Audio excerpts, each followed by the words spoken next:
Praise the lord. దేవుని వాక్యము వింటున్న మీ అందరికీ ప్రభు నామమున వందనాలు. ఈరోజు చదవబోయే అధ్యాయం ద్వారా ఇశ్రాయేలీలు మోషేతో నీళ్లు లేనందున వాదించడం, అలాగే యెహోవాను శోధించుచూ వచ్చారు. మోషే వెళ్ళి యెహోవాను మొరపెట్టిన తరువాత గొప్ప అద్భుత కార్యం మనం చూస్తాం. బండ నుండి నీళ్లు వచ్చాయి. ప్రజలందరూ దాహం తీర్చుకున్నారు. తరువాత యుద్ధం జరిగే సమయం మనం చూస్తాం. మోషే చేతులెత్తినప్పుడు విజయం, చేతులు దించినప్పుడు అపజయం.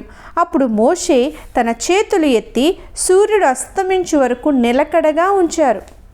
ప్రియమిత్రులారా, ప్రతి ఒక్కరి జీవితంలో మనకు కావలసినవి నాకు దొరకడం లేదు అని బాధపడుతూ ఉండకుండా, వాదించకుండా ఓపికతో దేవునికి మొర్ర పెట్టినప్పుడు గొప్ప అద్భుతం చూస్తాము.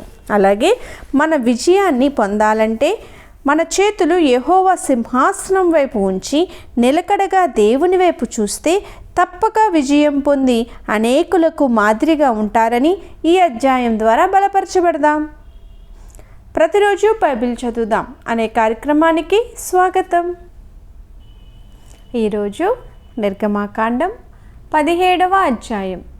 నిర్గమాకాండం 17వ అధ్యాయం చదువుకుందాం. తరువాత ఇశ్రాయేలీల సర్వ సమాజము యెహోవా మాట చొప్పున తమ ప్రయాణములలో సీను అరణ్యం నుండి ప్రయాణమైపోయి రెఫీదీములో దిగిరి. ప్రజలు తమకు త్రాగ నీళ్లు లేనందున మోషేతో వాదించుచు, త్రాగుటకు మాకు నీళ్ళిమ్మని అడుగగా, మోషే, మీరు నాతో వాదింపనేలా, యెహోవాను శోధింపనేలా అని వారితో చెప్పెను. అక్కడ ప్రజలు నీళ్లు లేక దప్పికొని మోషే మీద సనుగుచూ, ఇదెందుకు? మమ్మును, మా పిల్లలను, మా పశువులను దప్పిచేత చంపుటకు ఐగుప్తులో నుండి ఇక్కడికి తీసుకుని వచ్చితిరనిరి. అప్పుడు మోషే యెహోవాకు మొర్రపెట్టుచు, ఈ ప్రజలను నేనేమి చేయుదును? కొంతసేపటికి నన్ను రాళ్లతో కొట్టి చంపుదురనెను.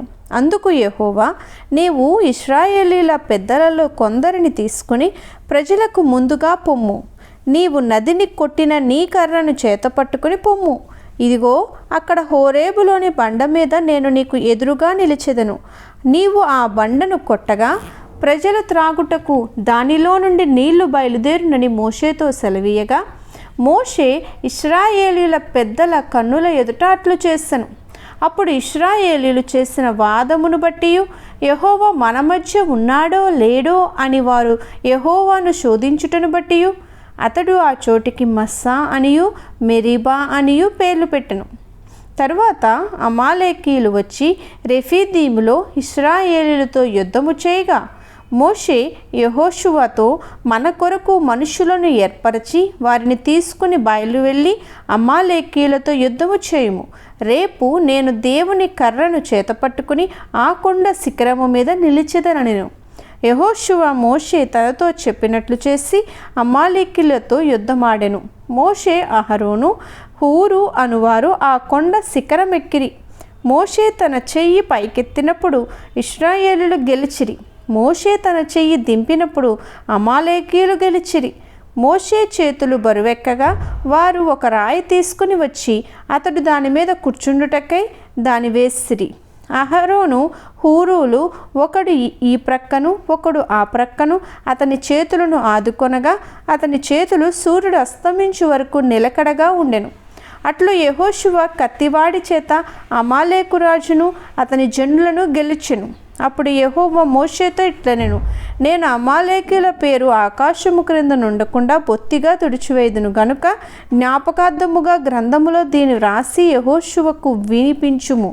తరువాత మోషే ఒక బలిపీఠమును కట్టి దానికి యెహోవా నిస్సి అని పేరు పెట్టి, అమాలేకీయులు తమ చేతిని యెహోవా సింహాసనమునకు విరోధముగా ఎత్తిరి గనుక యెహోవాకు అమాలేకీయులతో తరతరముల వరకు యుద్ధమనెను. దేవుడి వాక్యమును దీవించి మన వినికిడిలో ఆశీర్వదించునుగాక. ప్రతిరోజు ఇలా దేవుని వాక్యమును వినడానికి ప్రతిరోజు బైబిల్ చదువుదాం అనే కార్యక్రమాన్ని సబ్స్క్రైబ్ చేసుకోండి, లైక్ చేయండి, షేర్ చేయండి. దేవుడు మిమ్మల్ని దీవించి ఆశీర్వదించునుగాక.